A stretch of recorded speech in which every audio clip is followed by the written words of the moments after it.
Assalamu alaikum warahmatullahi taala wabarakatuh. Mpenzi mtazamaji, kwa mara nyingine tena na siku nyingine tena, alhamdulillahi rabbil alamin, kwa kukutana tena. Namshukuru Mwenyezi Mungu kwa hilo.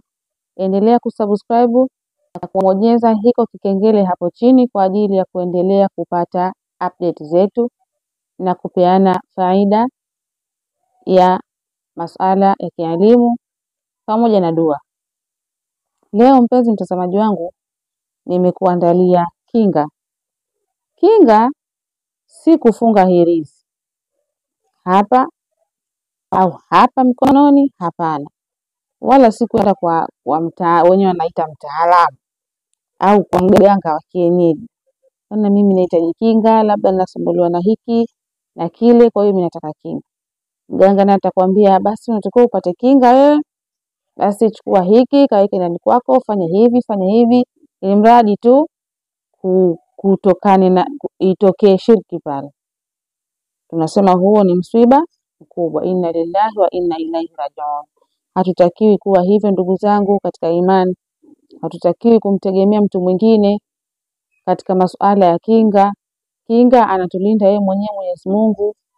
Hivyo basi Mwenyezi Mungu ametupa njia, pamoja na kwamba yeye anatukinga, lakini ametupa njia ya sisi kujikinga.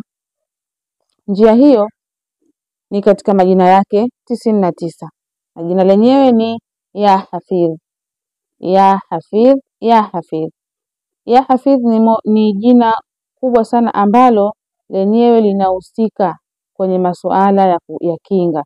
Kwa hiyo ni kinga mojawapo kubwa sana katika majina ya Mwenyezi Mungu. Endapo utadumu na jina hili ya Hafidh, basi utaona hata hasadi hizi na ulozi, uchawi hautakukaribia ukidumu na jina hili ya Hafidh. Ya Hafidh utalitumia wakati gani? Au kujikinga na nini? Tunaona kuwa kujikinga ni kujikinga na mambo yote yaliyokuwa mabaya, mambo yote ambayo yaliyokuwa machafu. Hivyo basi, kwanza kabisa, endapo utataka kujikinga wewe mwenyewe, kwa sababu hakuna ambaye anaweza kujifanyia dua kama wewe mwenyewe. Hivyo basi, kama unataka kujifanyia dua wewe mwenyewe au kujikinga wewe mwenyewe, soma ya Hafidh. Kwa hiyo jina hili ya Hafidh, endapo utataka kujikinga wewe mwenyewe, utafanyaje au utalitumiaje jina hili? Kwanza kabisa, baada ya kumaliza Aisha, swala ya saa 2 Aisha, ukimaliza swala yako ile, utakaa kitako, wala usiinuke kufanya mambo mengine. Endelea fanya istighfar mara 100. Astaghfirullah, kumtaka msamaha Mwenyezi Mungu mara 100. Baada ya hapo utamsalia mtume pia mara 100.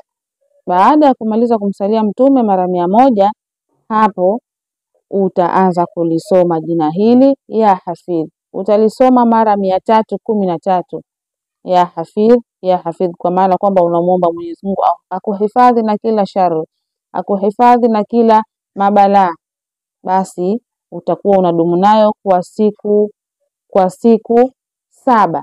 Ndani ya siku 7 jina hili utadumu nalo katika swalati ya Aisha. Utaanza na istighfar, utakuja kumtakia rehema Mtume Muhammad sallallahu alaihi wasallam, na baada ya hapo utasoma jina hili mara hiyo 313. Lakini vile vile watoto wetu wanakutana na mambo mbalimbali. Wanaenda mashuleni, kuna mambo ya ajabu, kuna viumbe vya ajabu, kuna pepo mbaya kabisa ambazo watoto zinawapata. Hivyo sisi kama wazazi tuna jukumu kubwa sana katika kuwafanyia watoto wetu visomo. Ndio visomo vyenyewe ni kama hivi. Kaa na mtoto wako chini, msomee ili jina ya Hafidh. Ya Hafidh. Utamsomea jina hili utamnuia kwa ajili ya kumwepusha na mabaya na mabalaa na mashaitani na majini na uchawi na sihiri na hasad. Utamsomea mtoto wako jina hili mara 1000. Na utamsomea wakati gani? Jina hili utachukua mafuta, sawa? Utachukua mafuta ambayo mtoto wako anayapaka wakati wa kwenda shule. Ni vizuri akawa ya maji, aidha ya nazi au ya zaituni na mafuta mengine, ili mradi yawe mafuta ya maji.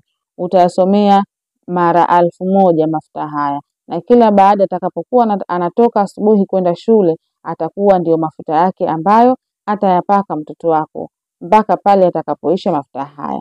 Biidhnillah, Mwenyezi Mungu atamkinga mtoto wako na hutoona mtoto wake akipata na homa ya ajabu ajabu, mazonge ya ajabu ajabu. Mwenyezi Mungu atakufanyia miujiza.